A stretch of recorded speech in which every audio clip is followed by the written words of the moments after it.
Good morning. Today it is my pleasure to introduce Aaron Chow, who's one of our members of the MIT Alumni Organization here in Australia. He has a PhD from MIT in environmental engineering, course 1E, and today he's going to be talking about some of his research on coastal protection strategies for sea level rise in Abu Dhabi. Aaron is currently a research scientist in the Transportation Infrastructure Management Lab in the Division of Engineering at NYU Abu Dhabi. Without further ado, I'll hand over to Aaron, and it will be great to hear his presentation today. Great. Thanks very much, Evelyn, for the introduction. I'm just going to give a brief blurb about myself. Evelyn already mentioned I'm course 1E PhD from Civil and Environmental Engineering. After 2008, I did environmental consultancy in Waltham for environmental litigation support. After that, I went back into academia and started a postdoc at MIT again, where I focused on desalination discharge modeling of buoyancy-driven flows off the coast of Kuwait. And that was kind of how I got into the whole sort of business here of hydrodynamic modeling of the Persian, or they call it Arabian Gulf. So here. And that's how I got into NYU Abu Dhabi and hired by the Transportation Infrastructure Management Lab, where I study mainly the localized sea level rise impacts. So just to give a brief outline about sea level rise with climate change. As we all know, in the worldwide record available, the global sea level has risen quite steadily in the years after the Industrial Revolution, as shown here. There are some cyclical components like climatic changes such as El Nino and La Nina that cause somewhat of an oscillation, but the general trend is an increase despite these cyclical events. So I'm just going to quickly show a video showing around the world where the red and the orange colors suggest that the global sea level average has risen quite significantly over this course of the few decades. Thermal expansion of seawater due to the climate change induced global warming and the melting of glaciers. And so now there are, the IPCC has Intergovernmental Panel of Climate Change has offered a lot of different scenarios, shared socioeconomic pathways that will predict how much the sea level will rise, depending on various global sort of scenarios. So in the past, SSP2, I just want to note, SSP2 is otherwise known as business as usual. So this is sort of a given it will result in sort of rises of about 0.5 meter to 1 meter sea level rise by 2050 to 2100, and it really depends what model you believe, and also whether there will be more fossil fuels, which is that will be burned in the future, such as SSP5 means even more fossil fuels will be burned. So you've got that kind of projections happening. With the sea level rise, coastal cities will see sort of increase in prevalence in tidal flooding. It's also known as nuisance and sunny day flooding, where basically the tide would just go above the current land level. And so you can see here it causes a nuisance, but it's not always a nuisance, because when this is added and superimposed into rainfall and storm events, then you get sort of incidents such as what happened in Dubai and Abu Dhabi and in April last year, where you just basically have a lot of flooding, nowhere for the water to drain, which is an issue in Abu Dhabi and in the UAE in general. So you have these issues that can be amplified because of the higher sea level rise. So as I mentioned just now, sea level rise will cause disturbance of operations or damage to hospitals, schools, airports, public buildings, and such. Our interest, because I'm in the transportation group, we also are interested in the sea level rise and the impacts on the transportation network. So in the transportation network, what we see is then link disruption to bridges and tunnels. That leads to capacity reduction, accessibility reduction, which is the number of cars that can actually go on the street, significant delays. And as I will discuss a little later, impacts that are amplified by network effects. All right, So, could I ask a cool. quick question about that? Yeah. So there would obviously be sort of short-term and long-term disruptions to transport networks potentially. Do you find that there can be significant damage to the roads? I mean, I imagine in some parts of the world you would get sinkholes and erosion and things that could be quite a problem. Do you see that in the Emirates as well? Not so much. I think it's because of the arid environment. It's not like there's a lot of soil moisture, and so I think a lot of roads are built to sort of not have a lot of moisture underneath, like groundwater tables are low. Um, yeah, we don't see that very much. But in other parts of the world, you certainly would see that. Yes, yes, that's true. Like if you have, for example, tidally induced groundwater levels going up and down far more, then yes, it would weaken your transportation, your roads, and yeah, yeah, Thanks. that's definitely the case. Yes, thanks for that. So we're just going to focus on the Abu Dhabi now, UAE. In the UAE, it's a picture of here in the lower left. You can see that the city is built on a system of islands, and you see here the Corniche at the very top, north western part of the city. Most of the city CBD is this island here. I don't know if you see, Evelyn. Do people see the this? Yes, I can see your cursor on the screen. Okay, Mhm. great. Because I'm just circling it. Yeah, Yes, I can see but it. that's the CBD of Abu Dhabi, which is an island. Um, the University Abu Dhabi NYU is in this island, and people may know Yas Island because this is where the Abu Dhabi Grand Prix is held, and this is the Abu Dhabi airport. But all these are connected by bridges.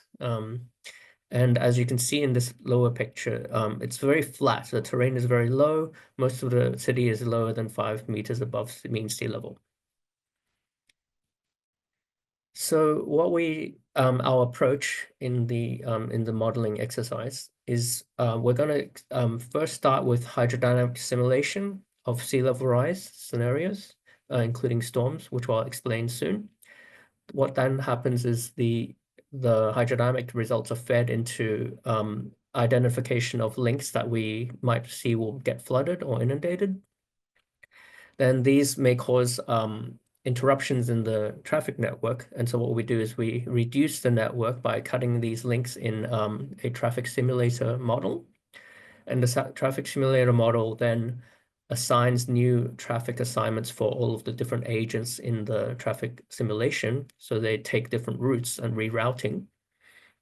And then so we can base sort of different scenarios of hydrodynamics all the way to the end of, okay, how was the traffic interrupted and how is traffic diverted?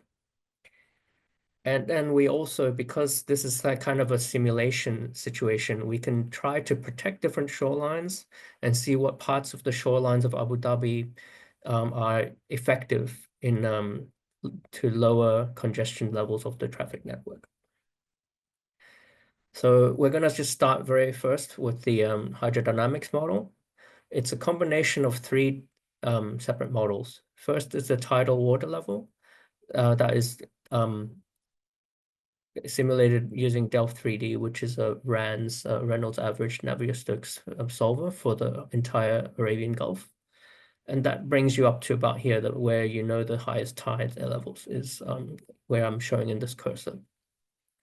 Then SWAN is used. It's a spectral wave model, which takes in storm surge forcings and pushes it up to here.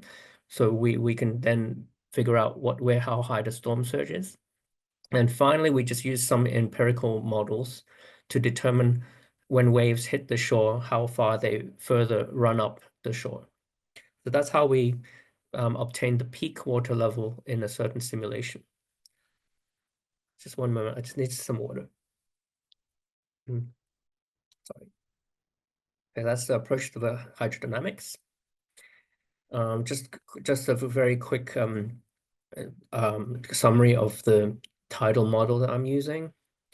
It's the entire computational domain is the entire Gulf here, in all the way out to the Gulf of Oman. This red line is where I force the model for its tidal forcing.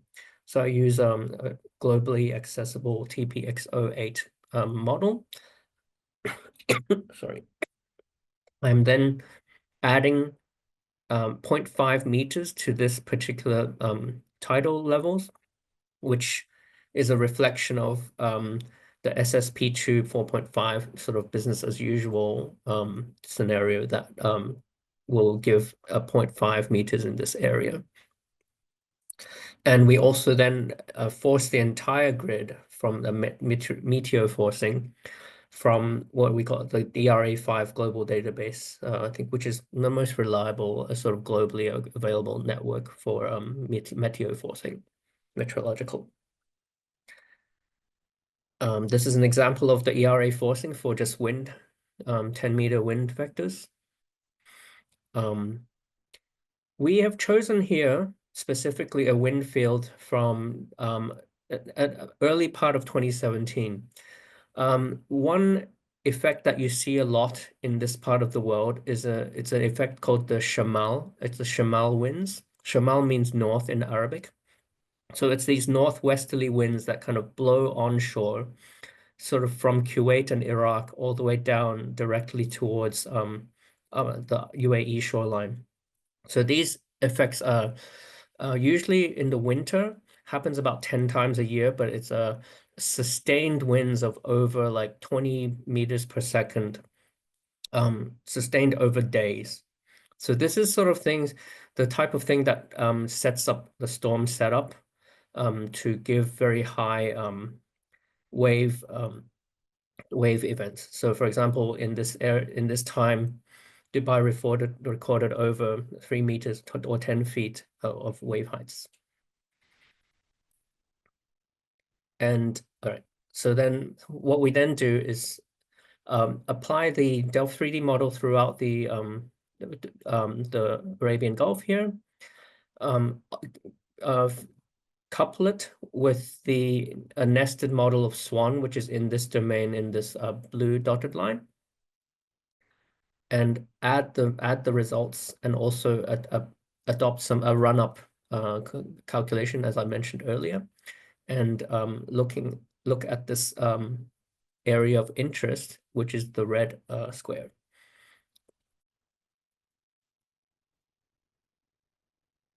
And so this is just an example here to show you just in one simulation what happens with the tides and winds and waves added together. And you can see sort of, and these are just colors showing water levels. You can just sort of see how sometimes the waves sort of, the tides and waves and run up kind of affects the entire domain. And Aaron, with the Shamal event, Yep. how frequent is it? Are there certain things that trigger that? Is it well understood? They mostly originate from the Mediterranean. So it's like just a wave that comes from the Mediterranean, and then it just causes very high just wind events that come up quite suddenly. They get kind of amplified as they go from the colder regions of Iraq, and they just kind of blow through in quite often, like maybe 10 times a year, but Oh, mostly so during they're the quite winter. frequent. It's not like something that occurs every few years. It's actually a regular occurrence. Yeah, And if yeah, you happen to time that with other things, it can then lead to more inundation of water. Interesting. yeah, exactly. And right, so at the moment there are Shamal events, and infrastructure is resilient against them now. But if you have an additional half a meter or so of sea level rise, then that may not be the case. Interesting. Thank you. Yep. Let's go to the next. So, okay, from the slide that I showed you before, I picked out in each point of the domain, picked out the highest experienced water level, and we call that the peak water level. And the peak water levels are shown here, where red is inundated, the flooding happens, and blue is that the points are always dry. And this is what I'm showing here. You can see that a lot of the coastline and the islands are flooded. So what we then do is overlay these peak water levels with the surface topography, compare the peak water level against our digital surface model to see what links are, what parts of the highway network are flooded. Then we then look at various protection scenarios. We split up the Abu Dhabi coastline into sort of 17 what we call precincts, different and then what we do is just we try to model the effects of just building a seawall. Like we're really just trying to identify where should we protect the coastline. And so what we do is these are simplistic assumptions, but we're assuming that we can build these seawalls that are impermeable, so there's no overtopping of the over these seawalls, just to see where they are effective. And these precincts have been estimated from an old urban structure framework plan, Abu Dhabi 2030. And what we just numbered them from 1 to 17. So case P01 means that I'm protecting this area, and so on and so forth. What I'm showing here is the effect of that peak water level that I run the simulations with these walls in place, and I'm doing this one precinct at a time. That's what I'm showing in this sort of looped video. So you can see that the walls are effective when they are employed in these different precincts. Again, red is flooded, blue is not flooded, and the pink is the seawalls. What is interesting is when you protect one precinct, it might affect the flooding in multiple other precincts. So I'm going to expound on that a bit. This here is a matrix showing the effects of inundated area by protecting one precinct on another. So if I say P01, if I protect the first precincts, it's called Musafa, which is a industrial area. If you protect this area, then all of the different percentages shown in the bottom in this column shows the increase in the percentage of the inundated areas in those precincts. So you can see that the neighboring precincts like P02 and P17 are really highly affected. They increased by 13 or 22%, and all the other neighboring ones also experienced some increase in the flooded areas. So it means that levee installation, I think it's a lot of the times you see this in rivers as well, where you, like, for example, the Mississippi, where you like protect, it's called the levee effect, I think, where you protect one part of the river, but then it just pushes the water over to the other parts of the river. Yeah, and this is what you see in these sort of, I'm just going to go back to the map here. You can see that protecting one does have the effect of pushing the water over into neighboring precincts. That's what we see. So that's what happens to the hydrodynamic part. So now how does that translate to the traffic network interactions? So there is this clear hydrodynamic effect of protecting individual precincts, but that's not the case for the traffic. In the traffic, you have these other network effects. So um, cutting one bridge is going to affect far more areas than just the neighboring parts from the bridge. You may have in decreased accessibility to entire districts of the city. So that's kind of how the traffic network effect happens. But I'm going to talk about this in a little bit more detail. So in protection of combinations of precincts is usually more effective in improving accessibility and mobility. So just quickly to go through traffic simulations. So what happens is we identify the flooded roads due to the flooding, and then we remove these from the traffic network. The reduced network is then used for input for the traffic simulator. We use a traffic simulator called STEAM. This is um, used. It's shared with us by the Department of Transport, essentially the ITC of Abu Dhabi. They've let us use their model, and we're able to sort of use them, use their model and cut links, and then we can run their model. And so it's a strategic simulator. It considers the traffic network in 2040, which is closer to the time when we expect that 0.5 meter sea level rise. It does include other changes in land use, for example. So it's kind of it's a future traffic network that we're using. So the model has several traffic metrics. On a network wide, these values, you have these mobility values, which are vehicle hours traveled, vehicle kilometers traveled, and vehicle hours traveled per vehicle. It's something that you can calculate for the entire network. You basically have different agents in the model, and we can just tally up all of the hours traveled by each of these agents. And then we can sum these up to get these statistics for the entire network. And also, the network identifies volume to capacity ratios. So we can see sort of where the congestion is happening along individual streets. I think that's best shown by when you go on Google Maps and you say, and you try to go from one place to another, and you get the traffic directions, but then sometimes you see the road is green or yellow or red. This is exactly the same idea. It's the V over C ratio that we're looking at when you see those colors in the Google map. And then another traffic metric we have is accessibility. So how many of these agents are able to even access the network? Are they just stuck because they're basically stuck on an island and they can't move anywhere with the cars? So you can see how many vehicles are in this network.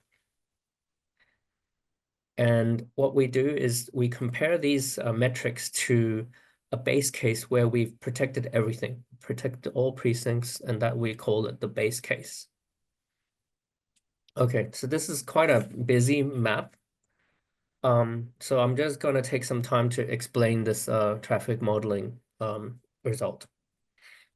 On the left, we see the case of no protection, and you have that 0.5 meter sea level rise with waves and tides causing these flooding. And this is what we see.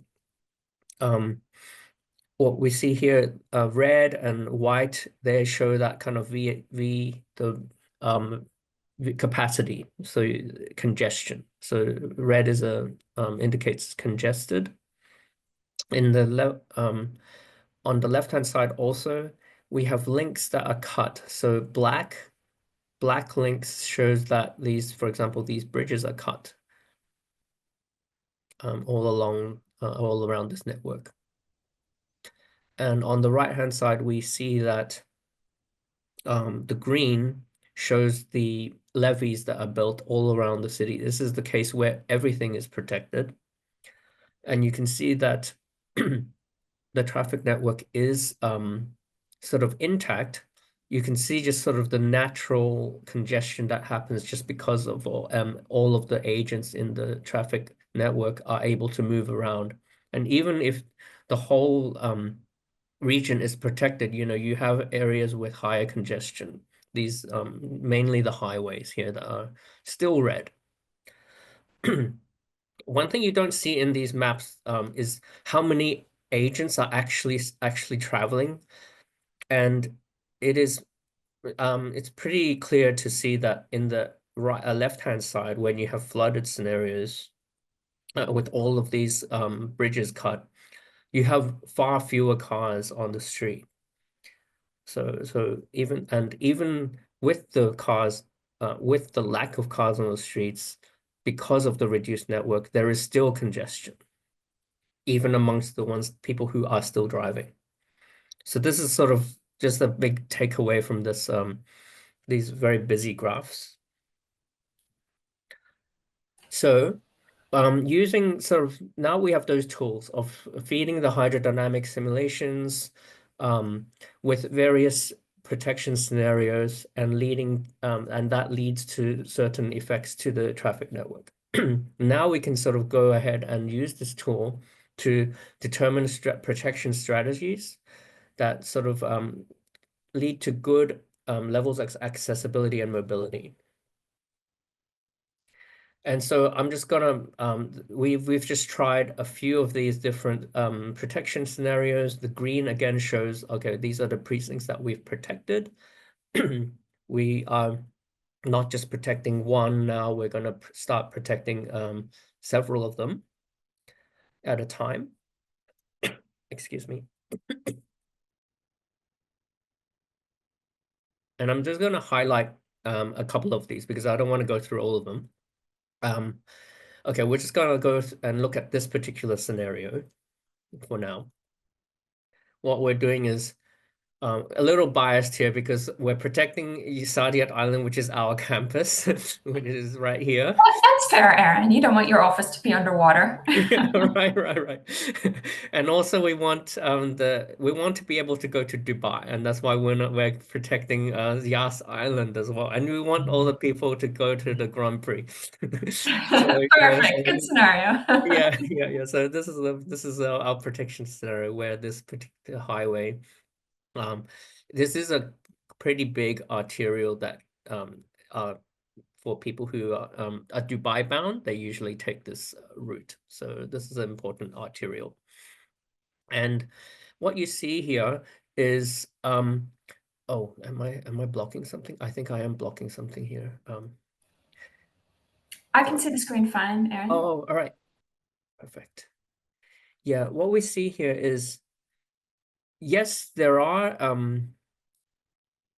so again, vehicle hours traveled per vehicle is sort of saying how it's a measure of like how fast cars can go around. So it's a sort of congestion. It's a measure of congestion. So you can see that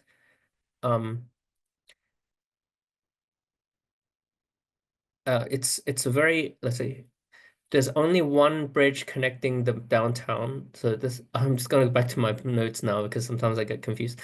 So if there's only one bridge connecting downtown to the mainland. So this bridge is the usual bridge that connects these islands to the mainland. The CBD is here, but now we have the only way to go from these islands to the CBD is to go down here and back up.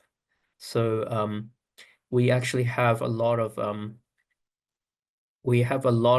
congestion. It increases very much because basically people have to go just through this bottleneck and go all the way around to go to the CBD.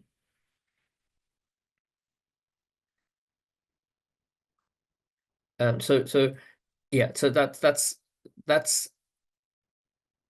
is a big cause of congestion because of this.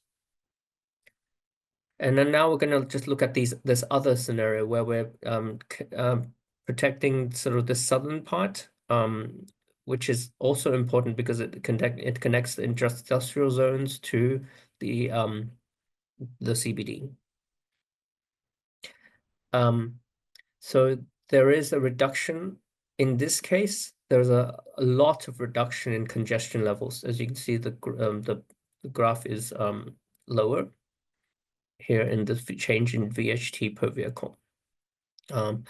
There is a resumption of the connectivity to the CBD, to this mainland area, and this is a very, very big industrial area. So there are lots of agents traveling back and forth here. The eastern islands, in this case, unfortunately, this part is disconnected and flooded.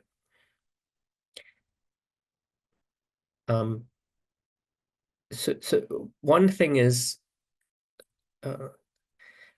I forgot to put a note here, but it is important to note that even though here the congestion levels have decreased a lot, our accessibility values are still very low. So if we're saying here, there needs to be essentially two graphs that you need to see in order to figure out the whole traffic effect. One is the this congestion levels. So average congestion levels are low here.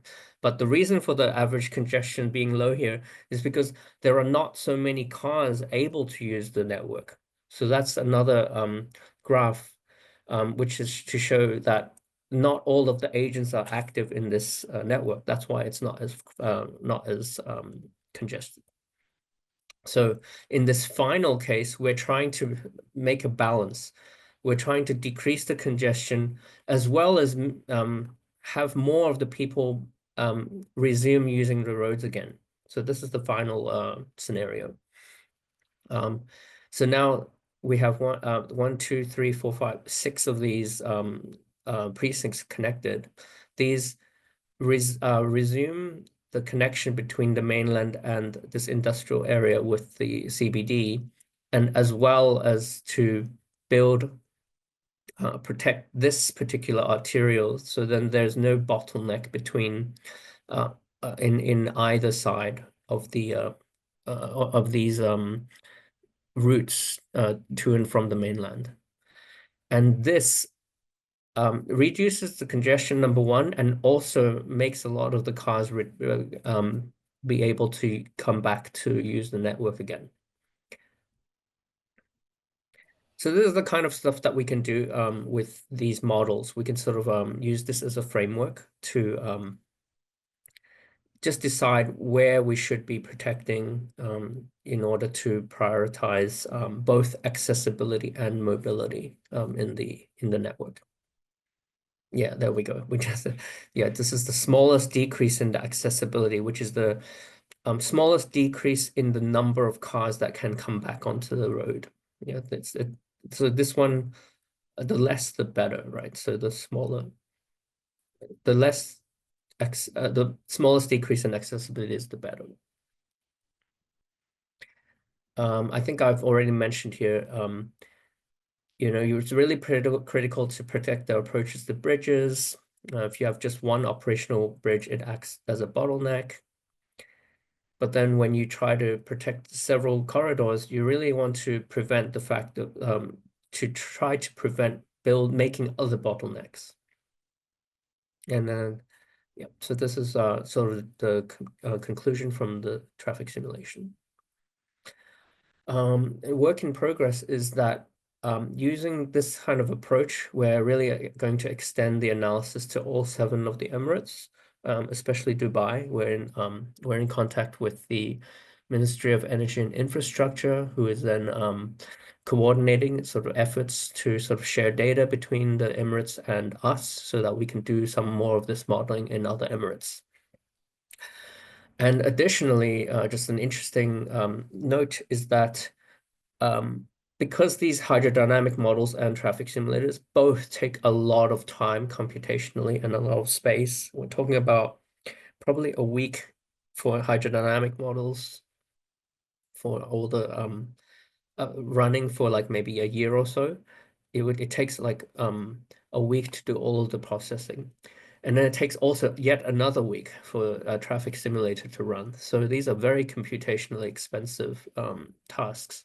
Other um, colleagues in my team, we're trying to attempt to train a machine learning surrogate model for both of these elements. And so there are four people now working on this kind of machine learning surrogate model. So thank you very much for listening to this talk, and welcome any comments or questions. Thanks very much. Thanks, Aaron. That was really interesting. I've got a couple questions. Maybe I'll ask one and then I'll see if Ted has any questions. Has there been consideration in the Emirates or elsewhere about how perhaps having more public transportation can ease some of these stresses and pressures?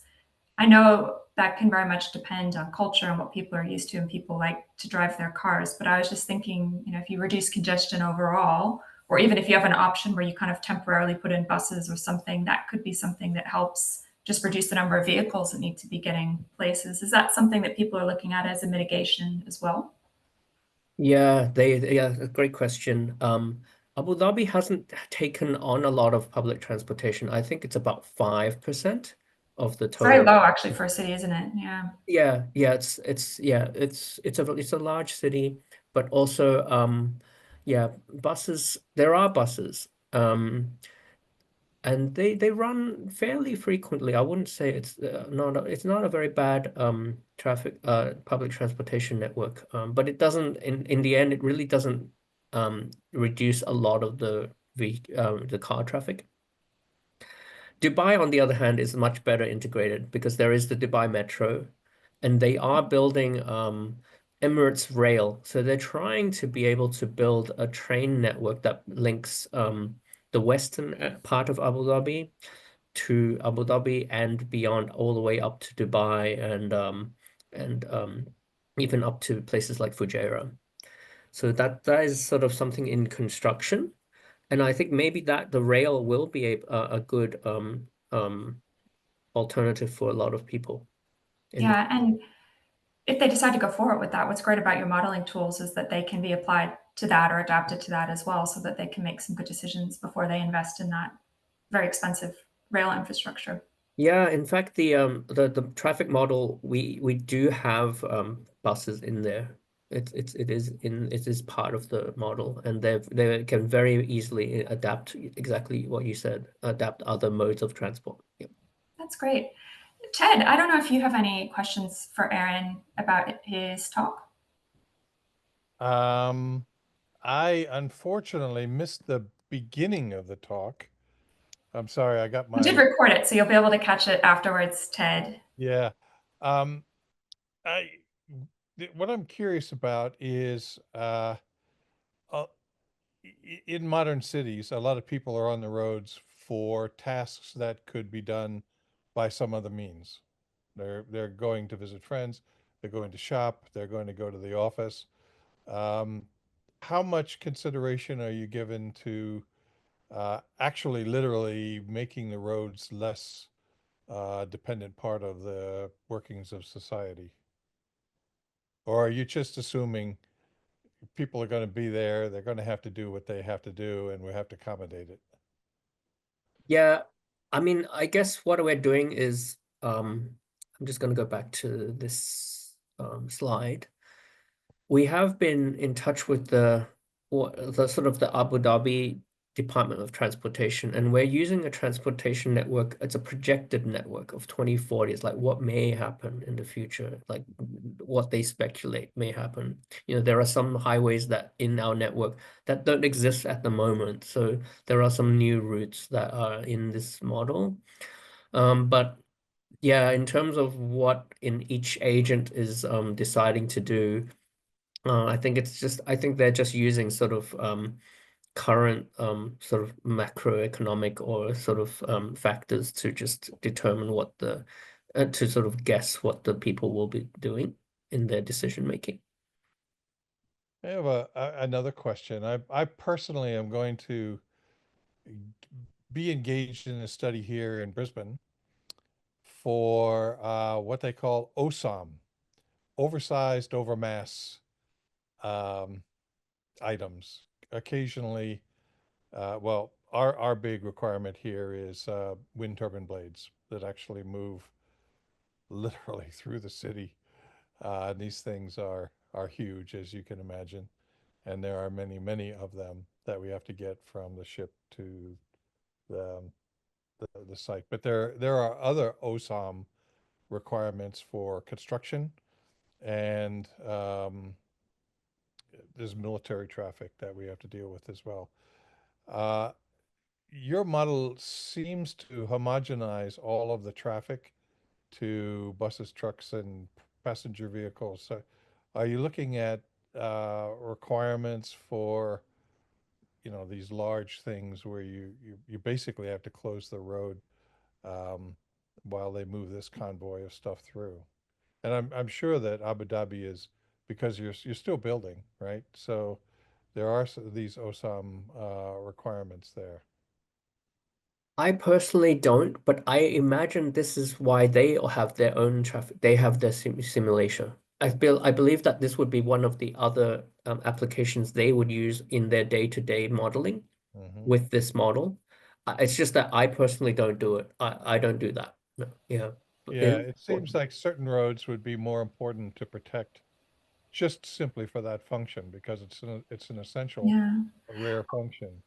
I Right. think Aaron focuses more on the sort of physical side, what's happening with the water. And then I guess Aaron, it's probably not this simple. I'm sure there's some more complication than this, but to an extent, I'm sure you can take the kind of physical models that you're doing about what's happening with the water and connect them to any kind of transport model that may develop, or any scenario that the government wants to run or someone wants to look at. I mean, for example, you mentioned one of the districts had the Grand Mosque, and I mean, that's something that's going to be strategically important to protect. So there may be some decisions made by different people in government to strategically protect things, even if it's not something that impacts traffic much. And I'm sure you can optimize or connect your simulations in whatever way is needed to make these decisions. But the key is to have the right physical models, which can be a challenge. And that actually leads me to a question.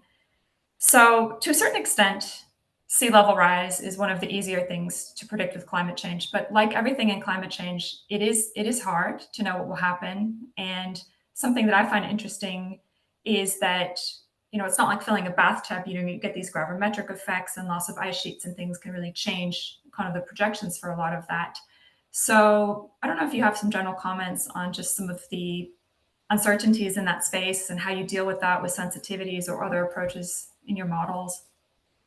Yeah, just to go back to Ted's comment, yes, in the model, you can very easily filter out, okay, these are 4-lane highways. These are the highways that you're interested in, that, and you can sort of run scenarios where only those are of interest. So that might be a good way to sort of figure out which roads are able to be used for the big objects that to be moved.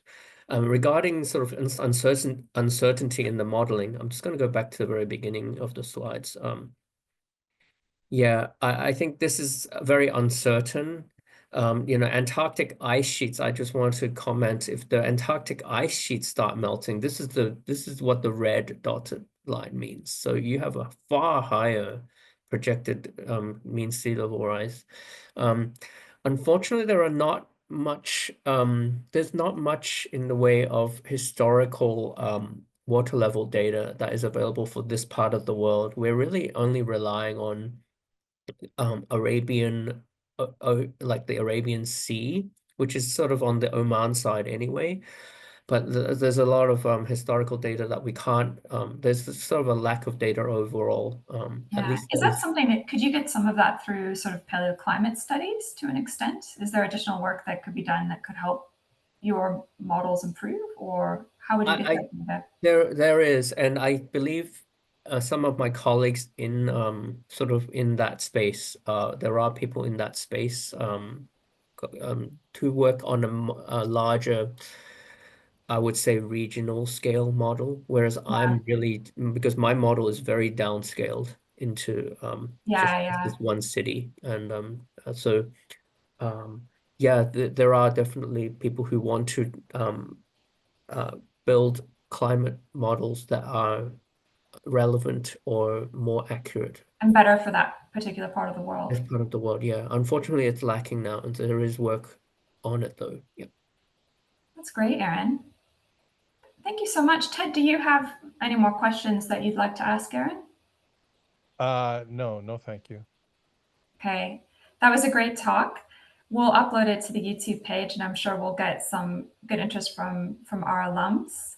Thank you very much, and stay tuned. There will be some announcements in the next couple weeks about some more virtual events that we'll be hosting. And of course, Ted, hopefully you've gotten the information now. If not, I have finally gotten the file from Robert, but there will be the in-person event later this year, which will be exciting. Oh yeah, I'm looking forward to that. Okay. Yeah, excellent.